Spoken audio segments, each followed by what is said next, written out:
चलिए थोड़ा अब नेशनल का तड़का भी लीजिए, तैयार है ना भाई। जिसकी दोनों किडनी खराब हो उसका मुंह लीक होता रहता है। हमारे यहां हिंदुस्तान में, भारत में, इस मोदी सरकार के अंडर एजुकेशन सिस्टम की किडनी खराब हो गई है। हर दिन पेपर लीक हो जाता है। ये देखिए, स्टेट वाइज टीचर्स का, जो टीचर बनना चाहते हैं, ठीक है, उनका एग्जाम होता है टेट का, टीईटी।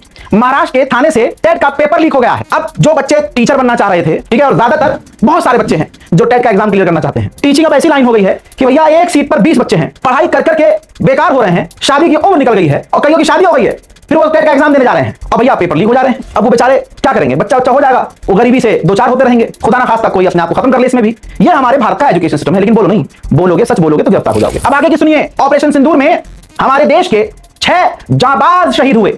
मैं तमाम अपने शहीदों को दिलो जान से श्रद्धांजलि पेश करता हूं और उनके तमाम शहीदों के नाम आपके सामने हैं। पत्रकार उमाशंकर सिंह ने सबके नाम डिटेल में दिए हैं। सूबेदार मेजर पवन कुमार, राइफलमैन सुनील कुमार, वीर चक्र लांस नायक दिनेश कुमार, एविएशन टेक्नीशियन मुरली नाइक, हवलदार सुनील कुमार सिंह, सार्जेंट सुरेंद्र कुमार, वायु पदक। ठीक, ये ऊंचे पद पर भी इनमें से आपको नजर आ रहे होंगे। ठीक है, जनरल है, लांस नायक है, ये शहीद हुए हमारी भारत मां की रक्षा करते हुए पाकिस्तान के आतंकी हमलों में मारे गए। और शुरू में ऑपरेशन सिंदूर जो एक फर्जीवाड़ा इन्होंने किया वो सामने आया। हमारे देश का रक्षा मंत्री शुरू में 28 जुलाई सन 2025 को गला फाड़ के, कंधे हिला के, लहरा के, बरखा के, इटला कर करारी आवाज में कहता है कि सवाल मत पूछो, पूछना है तो यह पूछो कि इस जंग में हमारे सैनिकों को कितनी क्षति हुई। तो जवाब है नहीं। अब वो पुराना वीडियो देखिए और सोचिए, ये भारतीय सेना का अपमान था कि नहीं।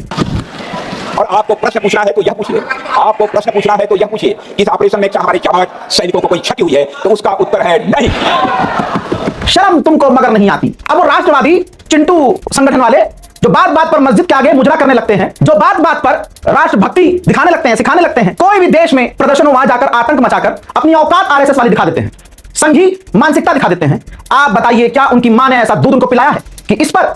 और कमाल की बात है कि 6 के 6 शहीद हमारे हिंदू हैं, सनातनी। कहां गया इनका चिंटू संगठन? कोई आया सामने? अरे भाई साहब नहीं आएंगे, क्योंकि वो सब वही करते हैं जो सरकार पीछे से फंडिंग देकर इनको करवाती है। अब कोई नहीं बोलेगा अरे हिंदू भाइयों थोड़ा तो जमीन जिंदा रखो, सरकार से इतना क्या डरना कि सवाल ही नहीं करना। चलो सवाल मत करो, लेकिन जो सच सामने आ रहा है, तो मैं प्रभु श्री राम की, अरे प्रभु श्री राम का क्या नाम लूंगा, जिन लोगों ने प्रभु श्री राम के मंदिर को नहीं छोड़ा, राम के चरणों पर चढ़ाया गया चढ़ावा चुरा लिया, उस पर जब ये सवाल बेचारे नहीं कर पा रहे तो हम क्या कहें? इस मामले पर जिसकी बात दिल और दिमाग में बैठ गई, सपा के पूर्व नेता हैं, कहते हैं कि गजनवी ने तो भारत को 17 बार लूटा, लेकिन जिन लोगों ने रामलला की जिम्मेदारी ली थी उन्होंने 40 दिन में 70 बार लूटा। दुख की बात है कि महमूद गजनवी ने 17 बार लूटा, और आप सोचिए कि जिनके ऊपर राम मंदिर के सुरक्षा की जिम्मेदारी थी, जिनके ऊपर राम मंदिर के चढ़ावे को बचाने की और व्यवस्थित रखने की जिम्मेदारी थी, उन लोगों ने 40 दिनों में 70 बार लूटा।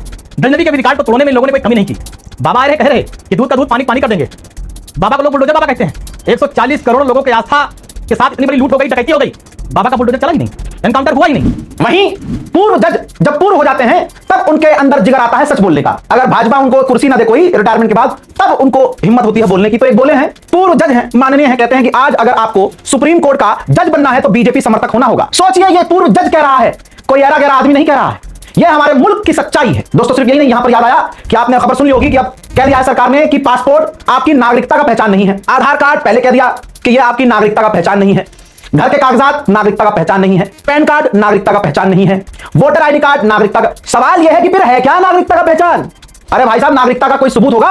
सीधा सीधा वो बताइए कि क्या है, जनता वो बनवाए। तो पता ये चल रहा है कि नागरिकता की पहचान ये है कि आप भाई बीजेपी के समर्थक हो, बीजेपी का कार्ड हो आपके पास, मेंबर हो आप, बीजेपी को महीने के 500,000 देकर चंदा देते रहिए, तो शायद हो सकता है आपकी नागरिकता भारतीय मानी जाए। कमाल का खेल चल रहा है। लेकिन अभी भी जो बीजेपी समर्थक हैं उनको समझ में नहीं आ रहा।